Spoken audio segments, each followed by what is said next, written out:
Hello Smashers and welcome back to my channel, or if you're new here, hello and welcome. My name is Jansen Smith and I post the best tips, tricks and tutorials, or just generally anything to do with Amazon FBA. So if that's what you're interested in, please do remember to subscribe.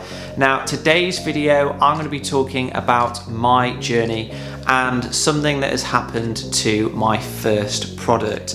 So unfortunately guys, it really pains me to say this, my first product has failed.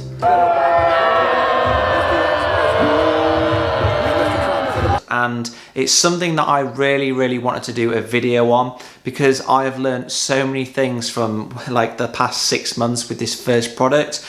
So I really want to make sure that I can teach you guys exactly the things that I did wrong and the things that you need to make sure that you do right so that it doesn't happen to you. So just as a quick recap for those of you that might be new to the channel, and just as a general refresher, so I started selling on Amazon in 2018 and my first product, the one that's just failed, if I don't mind saying so myself, it was a smash hit. I launched it in August 2018 and within 3 weeks of launching I had completely sold out.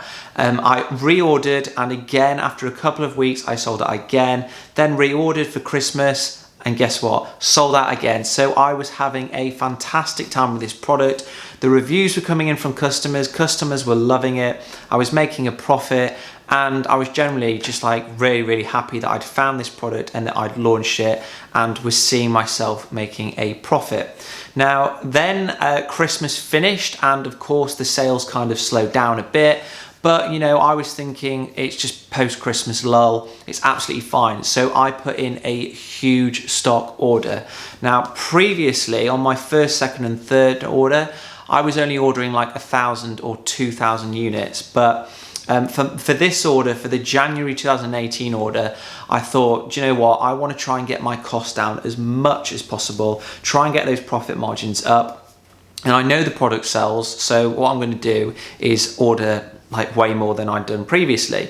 So I spoke with my supplier and I drove a really hard bargain. I managed to negotiate them down, I think like 40% or something, which at the time I was like, that's brilliant. My profit margins are like close to 50% now.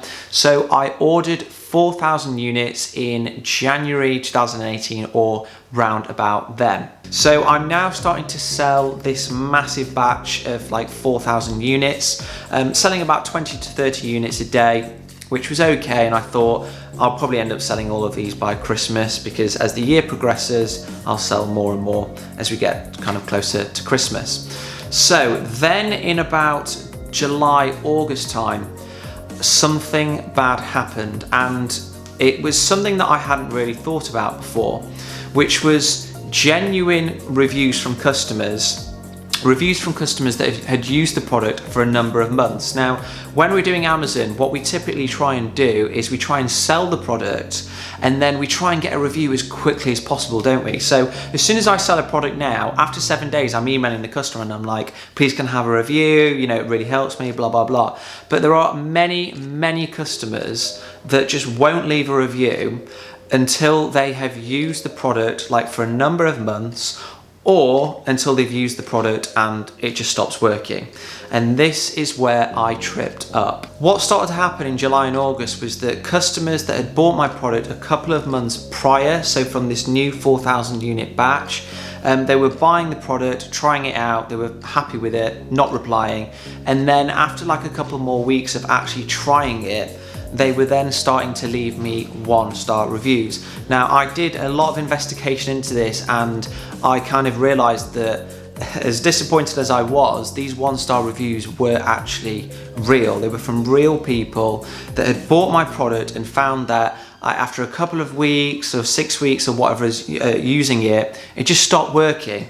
And I was absolutely gutted about this. And the reason that it happened is, there's two reasons really, and they're both my fault. And this is why I wanted to do a video here.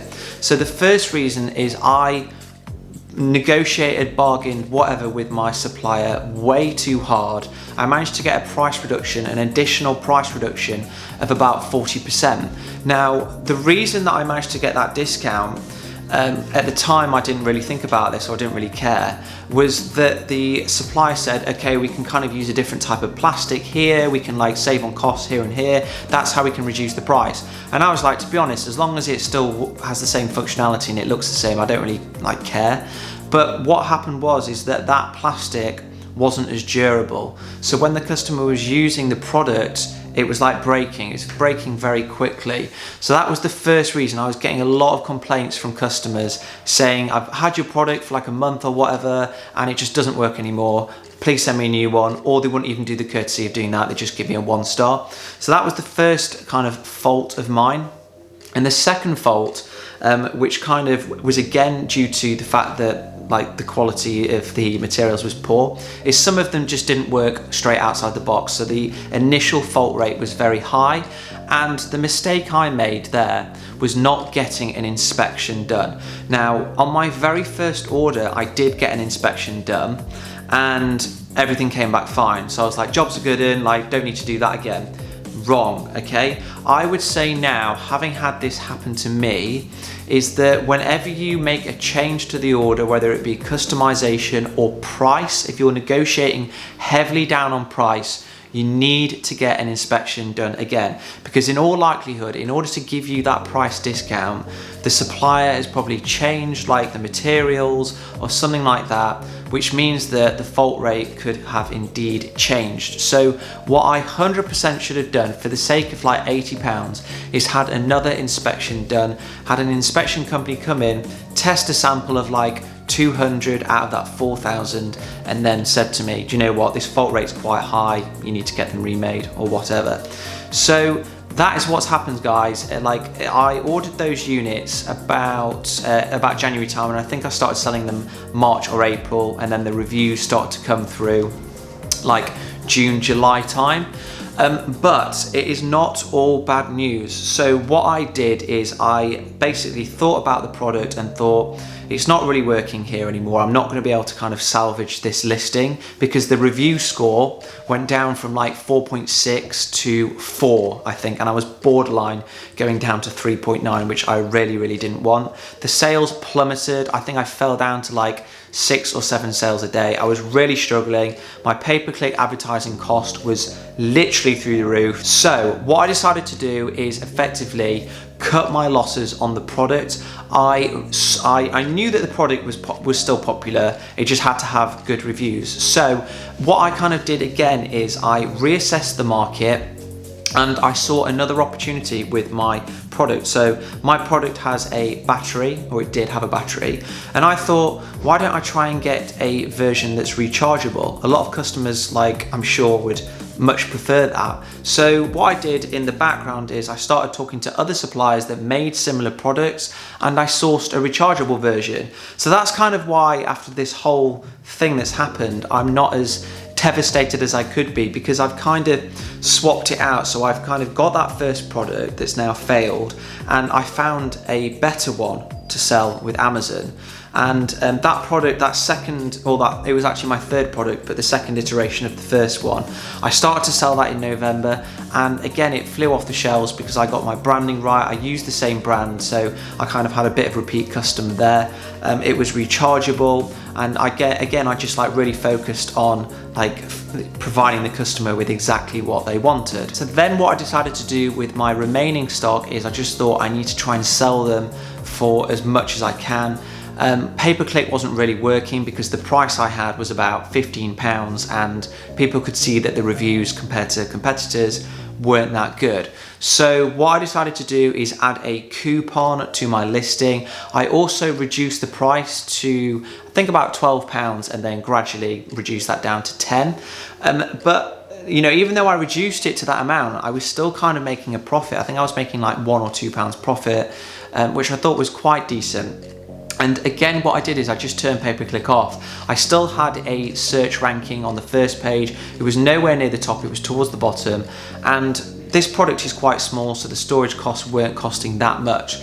So what I decided to do is just kind of let it run in the background. I had 2,500 units in around June or July. And guess what, guys, today, this is the reason that I'm doing this video today, I've completely sold out. So what I wanted to kind of try and communicate in this video is, yes, I did fail, and I failed because of a number of reasons. I negotiated too hard, I didn't get an inspection done.